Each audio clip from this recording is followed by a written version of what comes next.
Hi, my name is Captain Dan Markworth of the Osceola County Sheriff's Office. I started my law enforcement career 19 years ago because I had a passion to serve, which was instilled in me by my pop. He immigrated from Cuba in 1962 to the United States, and after being the first generation of my family born in the United States, I knew it was my duty to serve the country and the nation that has given so much to my family. My pop's greatest dream in his life was to be an American. And today I fulfill that dream and live that dream every day, and I know he looks down with pride, love, and admiration. As a law enforcement officer, when I see the disparities that go on throughout the nation, it brings hurt to my heart, as it should all of us. But today I can tell you, with steadfast resolve, the Osceola County Sheriff's Office is a reformer. We are here to make sure we are partners with the community. We are here to help the community. And more than anything, we're here to make sure people's lives are better. Hi, my name is Major Jacob Ruiz with the Osceola County Sheriff's Office. I began my career in law enforcement in 1999. I really got into law enforcement to help people. I really felt I had that servant's heart that is required to get into this field. As I progressed through my law enforcement career, I've seen the importance of adding value to people and working together with the community. Whether it is a small problem to someone, like a missing dog or something like that, or even the most critical, important problems that we help our community with, it's not up to one individual, it's not up to the agency itself, but it's up to the agency and the community working together to solve difficult problems. I'm part of the community as the ones we serve. I go to the same supermarkets, my kids go to the same school. So when we recognize that as one, that we're one community, it's when we'll be able to come together and solve the most difficult problems that face us. Hi, my name is Lisette Burgos, but when I'm working, my name is Deputy Burgos. I work for the Crime Prevention Unit, and I wanted to let you know that we're here to serve and protect you. But we also wanted you to know that we're human just like you. We feel, we laugh, we enjoy life just like you, and we want to make sure that we also go home to our families at the end of the day. Single year, because she's in foster care, because her father abused her, and her mother couldn't believe her. She is the child I am for. I am a volunteer child advocate. I am you. Florida residents call toll-free 866-341-1425.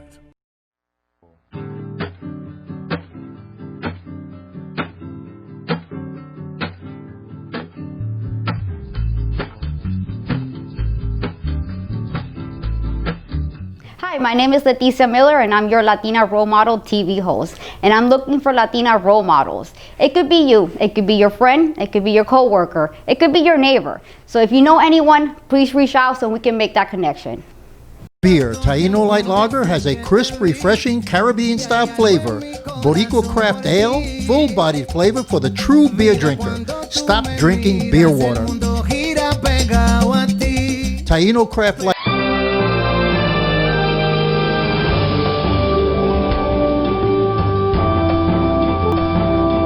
Hello, this is Ivy Franceschi. Welcome back to WNH-TV.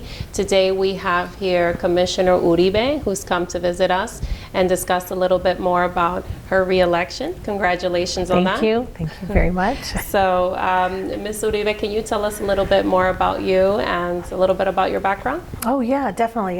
Thank you for having me here today. It's always great to get out and meet new people, but also get to more people out in our community, so it's wonderful. I'm a local girl, and it's very unusual to hear that nowadays. I'm born and raised in Orlando, and my parents, who are immigrants, moved here in 1972, and I was born here, and I'm a first-generation American. My father is from Colombia, my mother's from Argentina, and people always used to say, what a mix. And yeah, it was a mix, but when you look around today, it's very, very different. But being born and raised here has given me a different perspective, good, bad, and what inspired me to run. Awesome. And can you tell me a little bit more about what is it that you do or your responsibilities in District 3? Yes. And when I talk about my responsibilities, first I'm a mom. I'm a wife and a mom. I'm a mom to 2 kids, and they're really my drive into what I do for our community. being born and raised actually in the district that I represent meant a lot. It was very personal. And I think when you go to run for something, if it's personal, that passion shows in your community. And I think that's a big success of why I'm here. But it started from not being happy with what I saw in my neighborhood, not feeling that there was equality, not feeling that there was enough representation, and not feeling that there was enough services. And I went through the proper channels. I tried to contact my commissioner and my elected officials and attempted to get things done. And when I didn't see those results, I said, I'm going to run, because you can keep fighting and you can keep arguing, or you can be the change you want to see. And so as a commissioner, it's huge. It is a role that takes on more than you could ever imagine. And I tell people all the time when I meet them, because they don't even know who a commissioner is, who their commissioner is, or what a commissioner does. But I tell them, I said, I will impact your life more than the President of the United States. And when the conversation starts there and I go into what we do, what we vote on, and how it affects your quality of life, it's great to see people understand that. And that's awesome to know that you're actually a local. That's awesome, because you have seen the changes in your community after so many years, and to decide to take that stand and say, I want to represent my community. That's awesome. Thank you. And what is the process as far as if you want to, what are the main things you're in charge of as a commissioner? That's a great question, because I tell people everything from the roads you're driving on, to the taxes you pay on your houses, to the schools that you send your children, to the police officer in your neighborhood and the fire truck that comes and saves you. That's all affected by your local county official. We vote on where new roads are going, where new development is going, how we keep an essence of things that are going on now with code enforcement and animal services and your garbage collection, and how you pay your taxes on the property you own that affects the public school system, the fire department and the police department, and your parks. So all of that comes into play, but really what's really big is we're also visionaries. We don't plan for today, we're planning for the next 20, 30, even 40 years. From the highway that you drive on to where roads are going to be, and those red lights and stop signs and sidewalks. So all of that is encompassed in a county commissioner, and including the water that you drink. Wow, that's a lot of responsibility. I've never heard it put that way, but it does make a lot of sense. And when it comes to making a decision or a change in the community, how does that work? Do you need all the other commissioners to sign off on it? The mayor? I mean, how exactly is it that you can implement a change? It's difficult, and then it's easy, because a lot of times we actually vote as a county. So even though I represent District 3, I will vote on things that happen all across the county. So all the way from Apopka to Avalon Park to Bithlo to Winter Park. So, but there are singular issues that could be taking place in our community that we can work on. I need a new sidewalk. I need a speed bump. I want a park service. I want more animal services. Those kind of things. And we work very closely with the fire department and the police department. We need police officers, because one road has so much speeding that they're very concerned. So on the big picture, we vote countywide. On the small picture, where we get to make actual direct change, those are usually done through our leadership and working through the avenues of the county and what different department. And what's your agenda for 2021? That's a big question, because we've been through a lot in 2020, and I am an optimist. As a mom, you have to be. You can't believe that this will be our life forever. And when people say this is our new normal, I really try to define what that new normal is. Is it positive or is it negative? Because I tell people, we're in this together. I'm not excluded from the virus. My life isn't excluded from what's happening around us in the virus. Even my children going to school, and how our family decided they would continue in their school. But I'm hopeful, because I do believe that the vaccine, I do believe education, I do believe services and assistance will hopefully help everybody from that family that they can't pay their rent till that small business is trying to keep employees working for them. It's a big picture. And when I look at 2021, I look for the best out of it. And us getting through this virus, and if you want access to the vaccine, us making that vaccine available. If you want your business to succeed and you need some help, we want to be there to help you and give you those resources. And if you're a person who with your family is just trying to make it and wants to get back to work, we want to try to make those avenues as open and seamless as possible. So when I go back and say we're all in this together, it really takes all of us. It takes that business owner, it takes that family, it takes those public services to come together and realize if we all succeed, we all benefit and we all can have a better future. As an insurance professional myself, I'm actually, in the district as well, and I see that a lot of small businesses have gone out of business. I mean, it was a hard hit, 40% in our community. What is the plan for small businesses? Is there going to be any more funding or some resources that will be provided as we transition into this stage? Because vaccination is something that can, I know it's there and it's going to take some time, but, in the here and there, and it will take time. What is the plan for this? The small businesses are the backbone of our community. Yes. It's very easy to discuss major companies, with all due respect, Disney's and Darden and SeaWorld, and they're great and they have their place. But really, as a business person, it's a small business that really employs the majority of our people. Yes. And there's also a better connection. And when you, as a small business, have opened a business, it's usually a passion and something you believe in. I tell people, a lot of small business owners, they wake up every morning determined to complete something, which is great because we need that. But the circumstances around them, they haven't been able to control.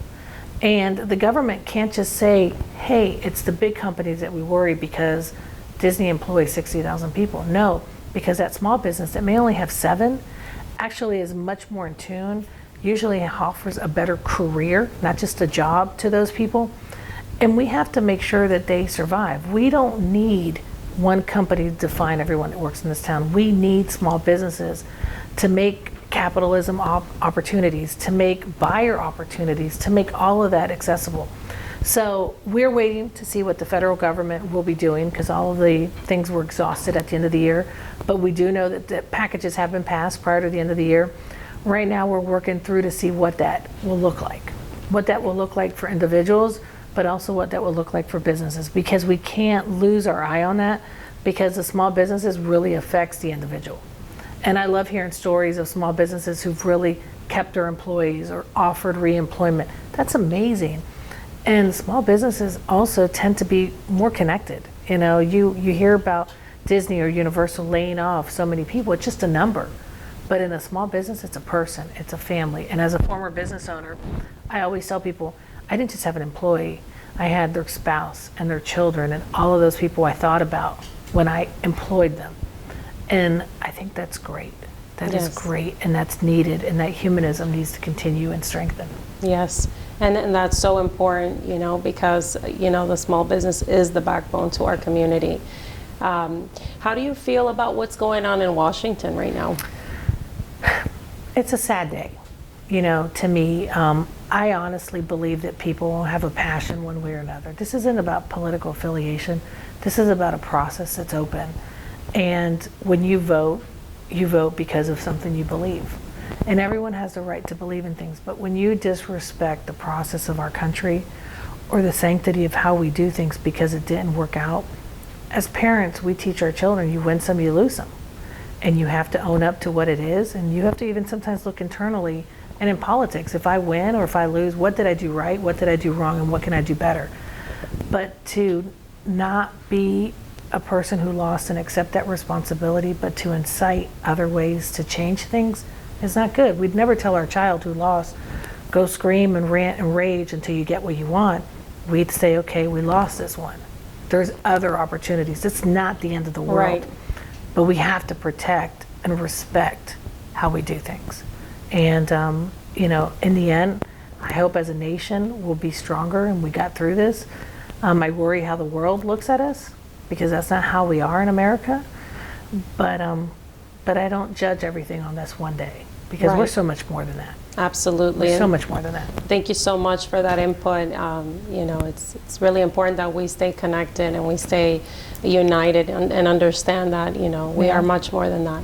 Thank you so much for being here with us today. Thank you. And for you viewers, stay tuned. We'll have more for you. Thank you. Single year because she's in foster care, because her father abused her, and her mother couldn't believe her. She is the child I am for. I am a volunteer child advocate. I am you. Florida residents call toll-free 866-341-1425.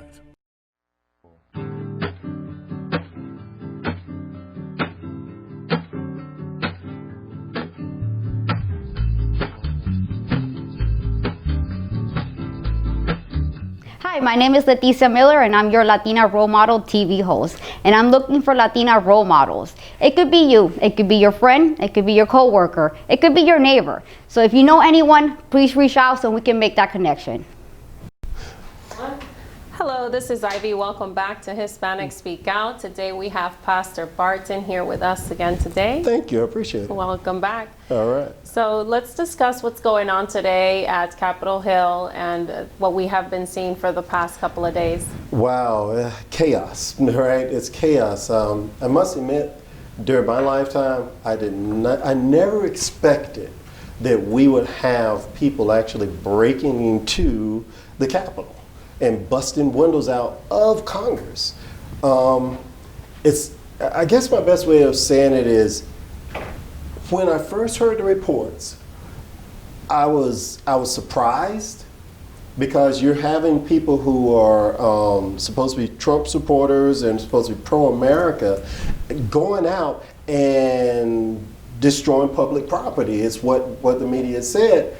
But I must admit, I've gotten a lot of contrary information to that right now, where right now it's looking like it wasn't what it looked like it was. I think this goes back to that whole wise adage of, like, the first person that you hear tell a story always seems right until they get cross-examined. Because what happened is, as hours passed, you start to see that a minimum of 2 of the guys that were actually in there, the one with the little horn, weird ranger hat thing, and the other guy with the big giant beard, they were active Antifa members. One, I believe, was from Arizona, and one, I believe, was from Philly. And then one of the ladies, I'm not sure if it was the lady that got shot, but they had her with the red hat on, come to find out that she was an anti-Trumper. These types of things, when you look and you see what happens, I think this is part of the reason why when you normally hear news reported, it says alleged, alleged rioters, alleged thief, alleged. We have to maintain those soft edges so that our media doesn't incite something that it shouldn't incite. And that was one thing also that I was pretty saddened by, that I noticed from this coverage on this one, and it was that those soft words to let it be known that we weren't quite sure what exactly had happened at this time, but it may look like this, but this don't pass judgment yet. The media wasn't as liberal with the soft edge commentary on what happened in the Capitol as they were this past summer and this past spring, going into the fall.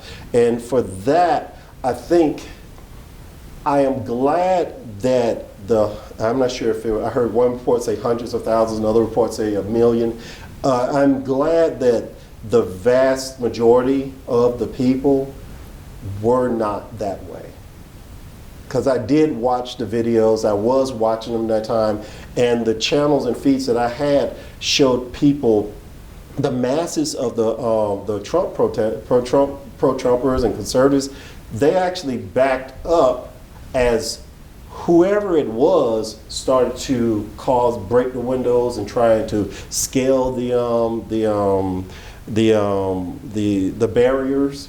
They actually were backing up, and what a lot of the on the ground people said, that wasn't us. So note, for anybody listening, please remember, you can get more done through peace than you can by just bursting out and just swinging every which kind of direction. Because at the end of the day, if we're going to keep a nation we're going to have to sit down and actually converse, talk like we're doing with each other. And if we ever get to the point where no one hears from each other, we're through. That great American experiment, like it or lump it, go and visit other nations. Just go. Go back to England. Go to Russia. I mean, you don't even have to go to the most extremes. Go to Italy. Go to South Africa, or go to South America. Go somewhere and see for real the challenges they have. And then come back here and thank God that even with its faults, and we admit, right, we got our faults here that got to be worked out. It's a way better and more constructive atmosphere for the everyday person to have a good life and make a life for themselves. Which is why a lot of people say that America is the best nation because of our national security. Exactly. Absolutely. So what's going on, it's just pure entertainment. It's not. It looks pretty structured to me. Now this is my own opinion. This is apart from, Right. from the facts that I saw those. My own opinion really is, how could somebody get into the second most, this is how it's told, next to the White House, the second most protected building in the US of A. Everybody knew there was going to be people there. Everybody knew everything. The mayor called out all the forces, shut down everything. And you mean to tell me that the building where everything is happening in, that building is left unprotected so that people could just walk up, bust windows and get in? I've been there. I've done the tours. I've been to the building. It isn't easy to get in there unless you're allowed. And there are questions right now in our nation's capital, in our states. They have to be answered. And it can't just be washed away by somebody just waving a wand and saying, there's nothing to see here. We need to have open dialogue and true investigation, but we need to do it through dialogue, not through violence. How do you feel what's going on will affect us and us Floridians? Oh, Lordy. In Florida, I love my state. I really love my state. I'm thankful and love my governor. We have 2 years of challenge right now. We have 2 solid years of a lot of challenge. We have a chance of getting House seats to flip, taking back control of the House. Can't say when we'll get the Senate back, but we definitely have a chance at the House. But for 2 years, we have to hold. We have to hold. Right now, our state has a lot of freedom and a lot of liberties that we have. You can go around and do business. You're not shut up in your home. You use good interpersonal communication during this whole, I don't know what anybody calls it now. They call it pandemic, plandemic, China virus, whatever you want to call it, whatever your analogy is for it. This thing, it's a real thing that we've had to deal with. Respectful interaction with your neighbor and with others, I believe that's a wise way of doing it. I do not believe that shutting down the economy is the right way, but that is what the now instituted and in Congress, unless something can happen that I don't know about, that is Biden's administration, they desire to shut things down.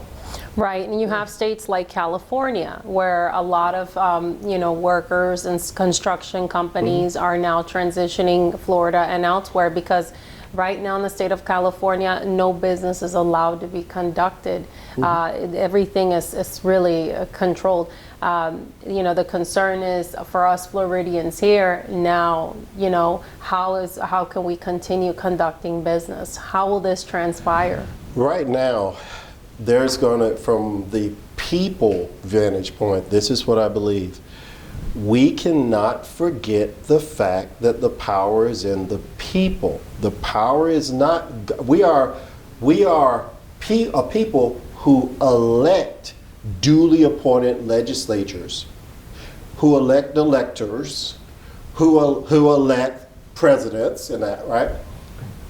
We have a system, but the buck stops at the everyday person. Don't lose the momentum. We had 74, some people say 80 million people join together for a common cause. At this time, Floridians, we must stand now and keep our vote, keep vigilant at the regular level. The watchman was never meant to just be some politician in Tallahassee or in Washington, D.C. for that matter. The president was not the watchman. We are the watchmen and watchwomen. If we ever abdicate our role, the nation is sunk. I wrote something recently and the article was simple. The night, you know how they say going into the dark of night, this is the dark night. The night that we have faced wasn't last night on the 6th of January 2021. The night that we face has lasted a minimum of 30 years where good Christian and conservative and Republican and Democrat good folk, you understand me, who have good intentions went to sleep at the wheel and lost our morality, lost our nation being one nation under God, indivisible, with liberty and justice for all. The regular everyday man went to sleep at the wheel. Nobody can do that for us. You cannot manage righteousness. It comes from the everyday person at family level and rises from there, because there's no politician in the majority of the United States that can get into office without the everyday man voting for them. And that's why it's so important to vote for our local politicians. Yes, it is. Because we think that, you know, it's at the top. But Yes. it really isn't. It's our local politicians that assess our taxes, that determine where our funding is going, that we need to look out and check who is representing us. Yes, we do. That's why that's the most important. But you ask people and they don't even know who their local commissioner is. Local commissioner, they don't, hey, most people, they don't even know that the money they get back at tax time every year was always theirs. They actually lent it to the government, and then the government finally, if they filed appropriately, gave them some of it back. But it was always their money. You weren't getting a bonus at tax day. You were getting some of your money back from the previous year that you had lent. Wow. Thank you for that explanation, you know, and it's a good way to put it. Yes. For sure. Yes. And for you viewers, thank you so much for staying tuned. You guys be blessed. Beer Taino Light Lager has a crisp, refreshing Caribbean-style flavor. Boricua Craft Ale, full-bodied flavor for the true beer drinker. Stop drinking beer water. Taino Craft Light Lager and Boricua Strong Craft Ale. Feel the rhythm and come up to craft beer. Single year because she's in foster care, because her father abused her, and her mother couldn't believe her. She is the child I am for. I am a volunteer child advocate. I am you. Florida residents call toll-free 866-341-1425.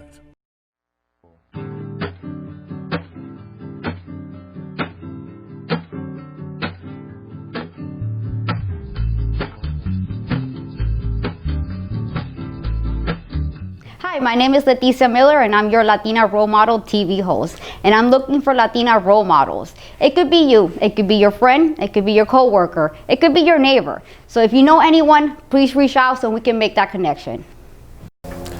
Hi, my name is Major Jacob Ruiz with the Osceola County Sheriff's Office.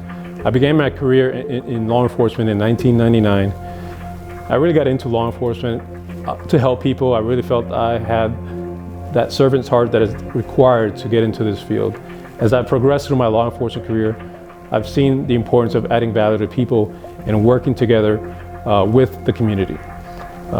whether it is a small problem to someone, like a missing dog or something like that, or even the most critical, important problems